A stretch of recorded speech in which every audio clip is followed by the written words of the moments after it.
Adriano Maria Correia Gomes de Oliveira nasceu na cidade do Porto, na Rua Formosa, número 370, no dia 9 de abril de 1942. Filho de Laura Correia e de Joaquim Gomes de Oliveira, muda-se com a família poucos meses após o seu nascimento para a Quinta de Porcas, em Vila Nova de Gaia, freguesia de Avintes. É esta quinta que se derramava sobre o Douro, Adriano chamava o sítio mais bonito do mundo. A infância de Adriano é marcada pelo ambiente que descreverá mais tarde como marcadamente rural, entre videiras, cães domésticos e belas alamedas arborizadas com vista para o rio. Sempre que podia, ia para a varanda da Quinta de Porcas ver o rio ou ia nadar, remar e pescar. Era, como ele mesmo se definia, um filho de Avintes nascido no Porto.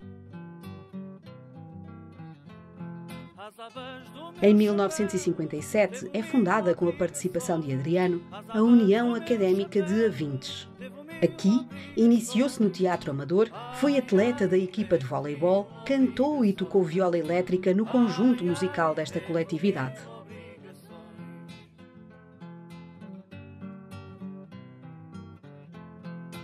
Em 1959, com 17 anos, Adriano matricula-se na Faculdade de Direito da Universidade de Coimbra, mas não chega a terminar o curso por uma disciplina. Um ano após a chegada a Coimbra, é editado o seu primeiro trabalho, Noite de Coimbra, pelo Orfeu. Em Coimbra, participou simultaneamente em várias atividades culturais e desportivas, como a música, o teatro e o voleibol. É também nesta cidade que inicia a sua participação política organizada no Partido Comunista Português em 1960, poucos meses depois da espetacular fuga de Peniche, protagonizada por Álvaro Cunhal e outros militantes comunistas.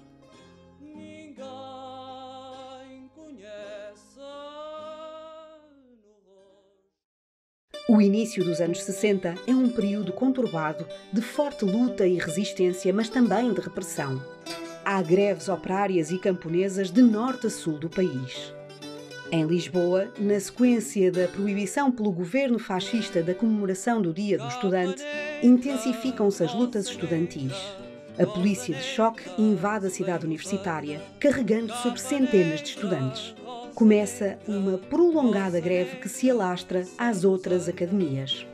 Mais de 1.500 estudantes são presos. Adriano, que então se encontra em Lisboa, regressa a Coimbra e participa na luta académica.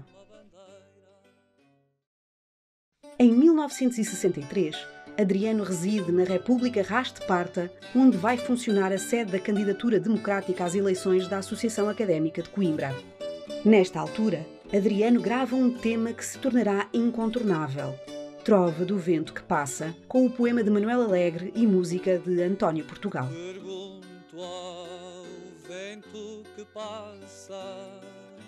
Mais tarde, Adriano dirá que foi a partir do acolhimento de uma canção como a Trova do Vento que Passa que comecei a sentir o verdadeiro gosto por cantar, por fazer música e, sobretudo, por sentir que estava do lado justo, do lado antifascista. Em 1966, ano em que vai residir para Lisboa, Adriano Correia de Oliveira casou com Maria Matilde de Lemos de Figueiredo Leite, de quem teve 2 filhos. Isabel, nascida em 1967, ano em que foi incorporado no Exército em Mafra, e José Manuel em 1971. Entre 1969 e 1973 vivem-se anos históricos na canção de intervenção. São também anos de grandes lutas dos trabalhadores e do povo. Há vários discos então surgidos que irão marcar indelevelmente a canção portuguesa. O primeiro disco LP é de Adriano, O Canto e as Armas. Em 1971, sai o disco que vem a ser distinguido com o prémio Pusal Domingues, a maior distinção da música ligeira em Portugal. Em março de 1974, no Coliseu de Lisboa, ocorre o primeiro encontro da canção portuguesa. Um espetáculo memorável que foi vigiado de forma muito apertada pela PIDE. Na avaliação da censura é dito: Quase todas as canções apresentadas pela Casa da Imprensa são de caráter contestatário ou subversivo.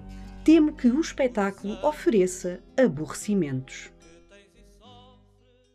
Abril está mesmo ali ao lado e quando chega, a canção anda nas ruas e Adriano está presente. Participa nas campanhas de dinamização cultural do movimento das Forças Armadas, cantando em iniciativas de várias organizações e associações e contribui para a criação do Coletivo de Ação Cultural em 1974. O álbum Que Nunca Mais, editado em 1975, valeu a Adriano o título de Artista do Ano atribuído pela revista britânica Music Week. Em 1976, Adriano Correia de Oliveira pertence ao comitê organizador da primeira Festa do Avante, onde participou sempre com grande empenho e generosidade. Em 1979, é um dos fundadores da cooperativa Cantar Abril, de onde acaba por sair em desacordo, entrando noutro coletivo de artistas, a Era Nova, com muitos dos seus primeiros companheiros de andanças musicais. Em 1980, participou no 10º aniversário da CGTP-IN, no Coliseu dos Recreios, juntamente com José Afonso, o catalão Pi de la Serra, o uruguaio Quintino Cabrera, Sérgio Godinho, Carlos Mendes, Paco Bandeira, Paulo de Carvalho, Luísa Basto e José Mário Branco. Grupo de cantores que foi apelidado os 10 Magníficos.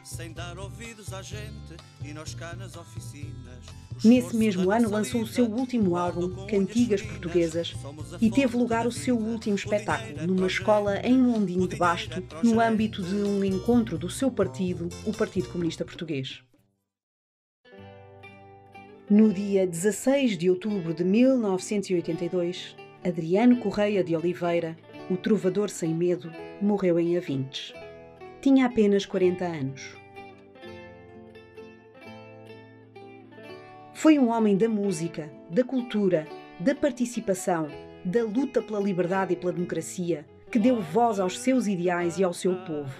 Foi um dos protagonistas mais marcantes da música de intervenção portuguesa e da canção de Coimbra, participando ativamente no movimento de renovação que viria a ter um papel de relevo na luta contra o regime fascista. Voz de Abril, voz do povo.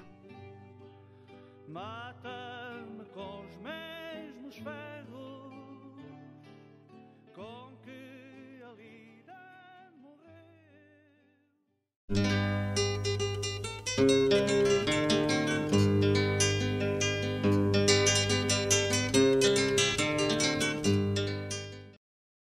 Olá, bem-vindos a mais um episódio desta emissão Adriano 80.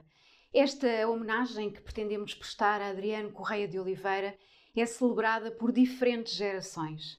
Neste episódio contamos com a presença de Duarte, que nos vai brindar com Cantar de Imigração. Temos também poesia. Fique por aí.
Nas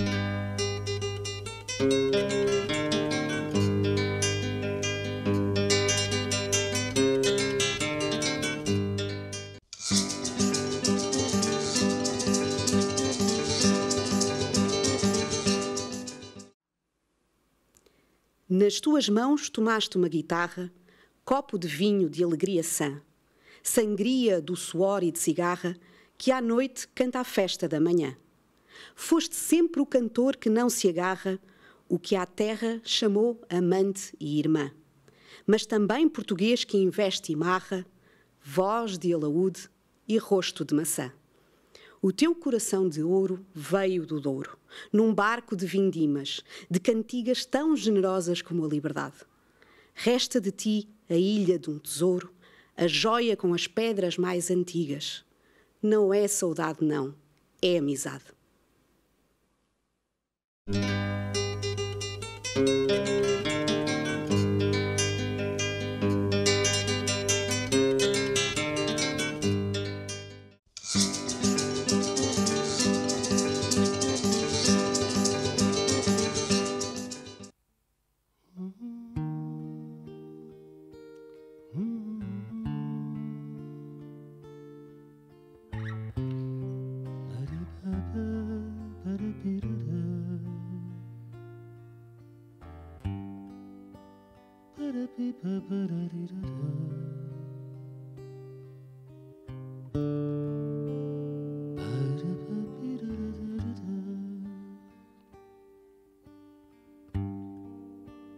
Por teu livre pensamento foram-te longe encerrar. Por teu livre pensamento foram-te longe encerrar, tão longe que o meu lamento não te consegue alcançar. E apenas ouves o vento,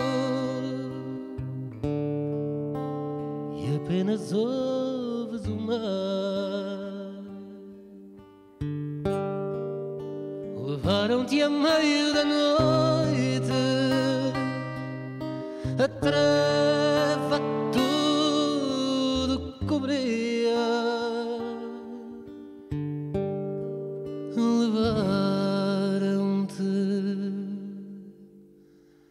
a meio da noite, a treva tudo cobria. Foi de noite, numa noite de todas a mais sombria. Foi de noite, foi de noite, e nunca mais se fez dia. Ai dessa noite o veneno persiste em me envenenar. Ai dessa noite o veneno persiste em me envenenar.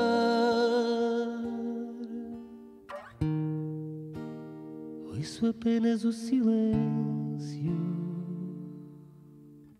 que ficou em teu lugar. Ao menos ouves o vento,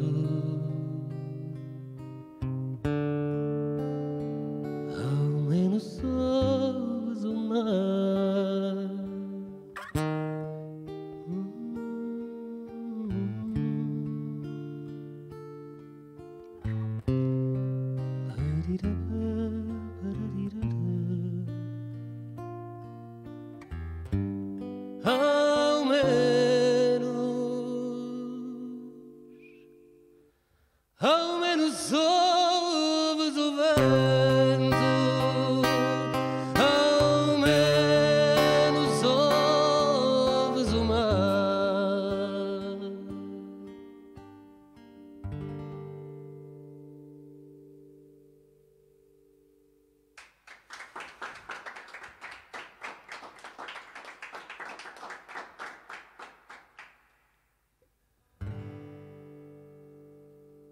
Dizem para aí que chegou a liberdade apressada, eu ainda não dei por nada.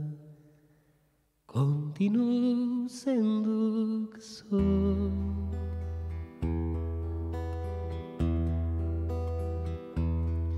Este parte, aquele parte, e todos se vão. Galiza, ficas sem homens que possam cortar teu pão. Tens em troca órfãos e órfãs, tens campos de solidão, tens mães que não têm filhos e filhos que não têm pai. Coração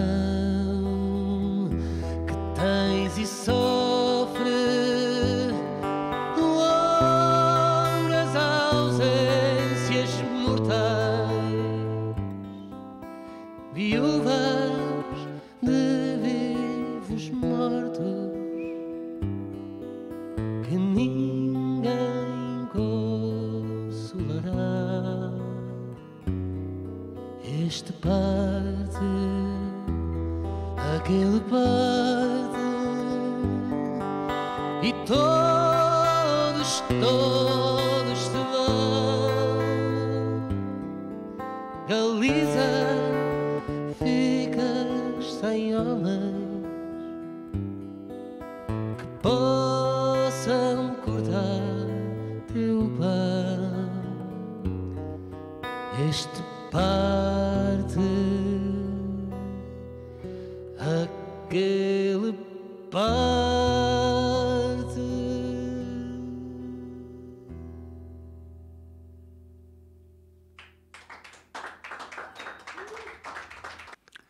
Duarte, bem-vindo ao Adriano 80. Muito obrigado pela tua atuação. Trouxeste-nos o Cantar de Imigração, de Rosalia de Castro. Uma canção que o Adriano, a determinada altura, usou como forma de driblar a censura e de falar da realidade da imigração e da pobreza que se vivia. Mas, de alguma forma, nós também, hoje em dia, ainda recentemente, ainda há poucos anos, vimos um grande fluxo de jovens imigrantes obrigados a emigrar. O que é que tu achas em termos da realidade desta canção e da realidade de muitos dos jovens atualmente? Achas que está assim tão distante no tempo? Ou... Eu nunca considerei que as canções do Adriano ou que as canções dos contemporâneos do Adriano tivessem desatualizadas. Antes, pelo contrário, como são coisas contemporâneas, não são coisas modernas, são coisas contemporâneas que de alguma forma têm sempre tempo, que é fantástico na obra desta malta.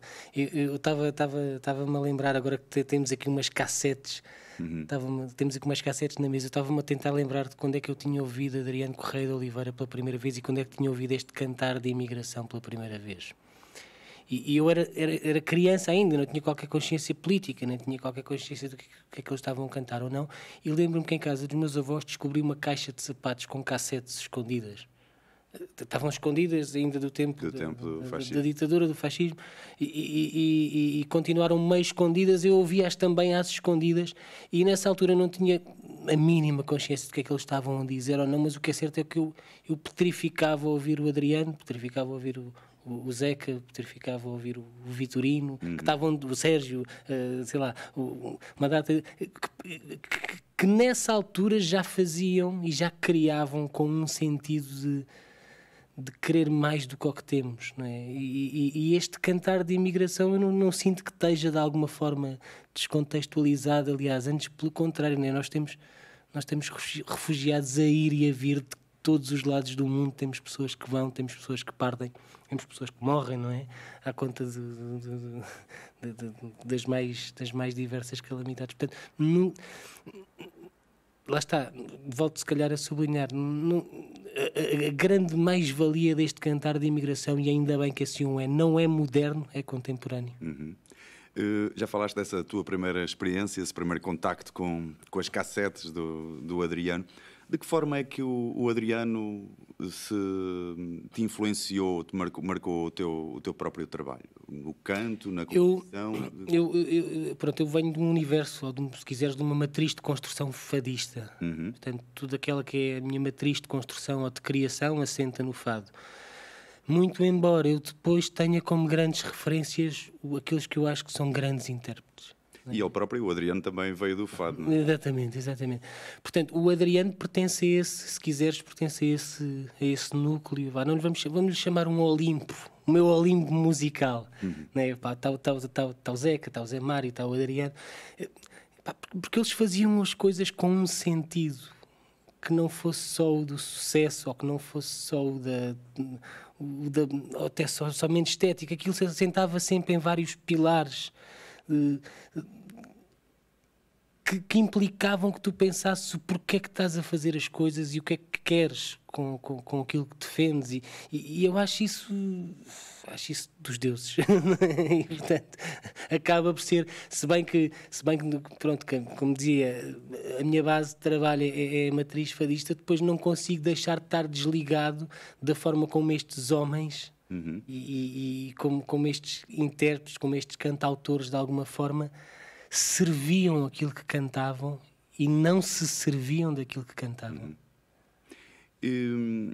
Já alguém aqui há uns tempos dizia que o Adriano misturava duas componentes, um bocado a sua origem rural, portanto, ter nascido no campo. Sim. E tu, vindo de Évora, também de alguma forma faz algum sentido, aquilo que estás a dizer, não é? Portanto, eu pelo menos no meu trabalho, eu canto as histórias de vida do meu tempo, canto os lugares do meu tempo, canto as pessoas do meu tempo, e o meu tempo e a minha vida é também marcada por esta constante dualidade entre o romantismo do campo e o espaço cosmopolita da cidade. Portanto, ando sempre entre essas duas valências um bocadinho. Porque depois às tantas gosto mais de uma, mas depois já não, depois gosto menos de uma. Um bocadinho também como o Adriano fazia ou fez também na sua vida, que foi, ele nunca perdeu. E não conseguimos perder a identidade de campo que temos, por muito que estudemos, por muito que porque isto não tem a ver com os estudos, não tem a ver com ir para a cidade, aquilo é mais profundo. Lá está, eu estava-me a lembrar numa coisa que eu fiz que se chama Terra da Melancolia. Quem por lá passa nunca sabe das coisas de quem é que lá vive. E é um bocado assim esta dualidade de terra-campo, de campo-cidade. Tu, vindo do Alentejo e abraçando o fado, consegues perceber por que razão não há, portanto, uma cidade de fado no Alentejo? Portanto, há o fado Lisboa, Porto, Coimbra, mas no Alentejo há mais o canto alentejano. Vamos ver E há algum cruzamento, às vezes, também entre o canto e o fado? Mesmo na história do fado, o fado nasce em Lisboa. Depois, quando chegavam e partiam agentes de Lisboa e para Lisboa, isso é que fez com que o fado também se fosse estendendo ao resto do país. Se bem que houve ali uma altura na nossa história que houve ali o fado operário, mas lá está, mas a raiz, até a própria raiz do fado operário e as primeiras sonoridades que conhece de fado tiveram origem em Lisboa, apesar de todas as suas influências. Portanto, depois temos a canção de Coimbra e temos a canção do Porto, já com características até musicais diferentes, não é? Mas o fado, na sua matriz, se quiseres, mais do fado tradicional, onde tu tens aqueles 300 e qualquer coisa melodias do fado tradicional, isso foi desenvolvido em Lisboa. Se bem que depois muita gente de fora veio cá e volta e vai, e a coisa acontece por aí. Se nos deixarmos diluir com a chuva, ainda poderemos chegar ao mar durante a noite. Isto é uma frase tua, de um poema teu? Eu acho que isso foi feito Isso foi feito para um disco que nós fizemos aqui há uns anos atrás, ainda antes deste último, que tem a ver com a empatia. Este outro era um disco que se chama Só a Cantar. E que tentava de alguma forma contar a história de como é que nós podemos construir-nos sobre ruínas e como é que nós, em todas as nossas relações, podemos ou não trabalhar isso. E esse mar onde nós chegamos, onde quer chegar? Esse mar pode ser o mar de cada um. Eu muitas vezes dou por mim a ter a mesma sensação que tenho quando estou ao pé do mar que tenho quando estou ao pé de um campo no Alentejo. É? Portanto, aqui este mar é figurado. A imensidão. É a imensidão e é sobretudo também no Alentejo a plenitude. É? Aquela coisa aqui em Lisboa também não acontece, de ver a linha do horizonte. Pois é que é. Prédios, por isso é que às subidas vezes e descidas. Precisamos de fugir daqui do meio. Parece que a coisa fica mais leve com essa relação com o mar, mesmo mar seco. Estavas a falar dessa necessidade de construir sobre as ruínas. Estamos a chegar aos 50 anos depois do 25 de Abril, construindo em cima dessa data histórica do 25 de Abril. Onde é que achas que nós chegamos, quase 50 anos depois? Onde é que achas que nós chegamos e para onde é que achas que nós vamos? Eu acho que sou muito pequenino para achar, seja o que for. Agora... Mas cantas como gente grande? Não, eu gostava que já pudéssemos ter mais, mas começo a sentir que está cada vez mais difícil. Ou seja, isto implica o quê? E se calhar aqui, não quero puxar a brasa à minha sardinha, mas puxando, não é? Este meu último trabalho teve que ver sobretudo com a questão da empatia. Chama-se No Lugar Dela, conta as histórias de várias mulheres e eu tento fazer esse exercício empático de me pôr no lugar de várias mulheres, mas acima de tudo é um disco sobre o lugar dela em empatia. E eu, não sou só eu que acredito, há mesmo malta que estuda isto e que... Há muita gente a defender que um dos grandes problemas dos nossos dias tem que ver com essa coisa que estamos a perder cada vez mais, que é o espaço da empatia, que depois está na base dos ódios, das posições extremadas, do preto e do branco, da anulação do outro, pela diferença, e gostava que se calhar pudéssemos começar a olhar esta temática da empatia com outros olhos e não nos esquecêssemos dela. Mas, por outro lado, para nós conseguirmos chegar aqui, é preciso também não perdermos aquilo que já ganhámos até aqui, que eram aquelas coisas básicas. Aí já vamos buscar a pirâmide de Maslow, né? Se eu não tiver habitação, se eu não tiver o pão, se eu não tiver a paz, não é? Eu não consigo crescer enquanto pessoa, claro, mais do que temos. Pegando nisso e quase para terminar, para além da empatia, o que faz falta, como diria o Zeca Afonso, o que é que faz falta hoje? Além da empatia, pensamento crítico. A capacidade de nos pensarmos criticamente, a nós e aos outros. Obrigado, Duarte. É um prazer ter-te aqui. Foi um prazer a conversa e foi um prazer tocar. Até já. Obrigado.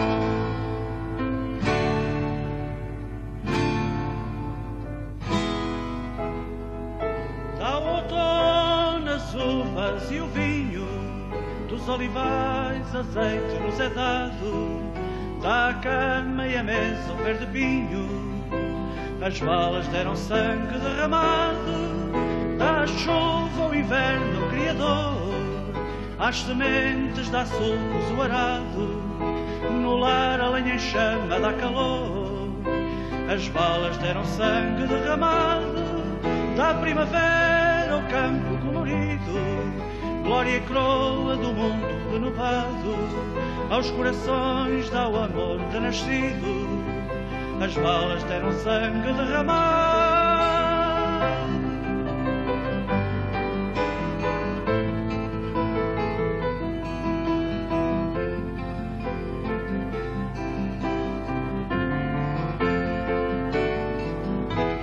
ao sol as searas pelo verão, o fermento no trigo amassado, no esbraseado forno cresce o pão. As balas deram sangue derramado, dá cada dia ao homem novo alento de conquistar o bem que lhe é negado, dá conquista um puro sentimento. As balas deram sangue derramado, de meditar, concluir e fazer, dá sobre o mundo o homem atirado, capaz de um mundo novo de viver. As balas deram sangue derramado.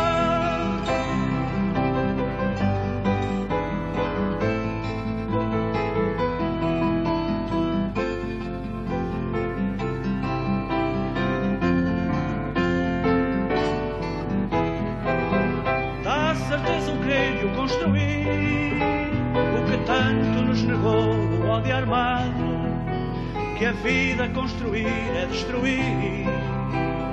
Balas que deram sangue derramado, estas balas deram sangue derramado, só roubo e fome o sangue derramado, só ruína e peste o sangue derramado, só crime e morte e o sangue derramado.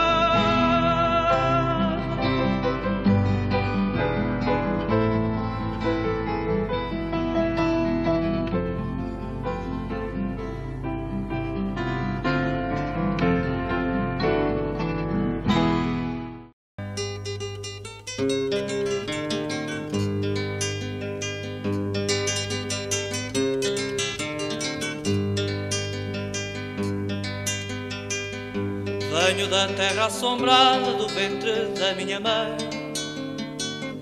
Não pretendo roubar nada nem fazer mal a ninguém.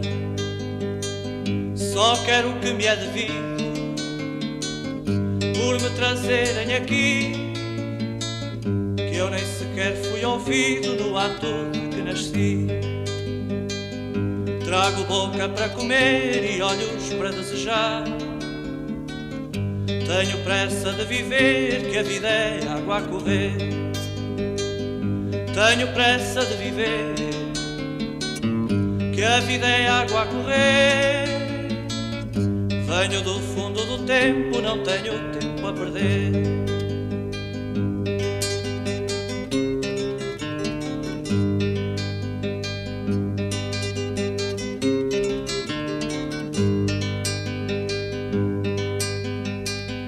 Minha barca aparelhada soltou o pano rumo ao norte.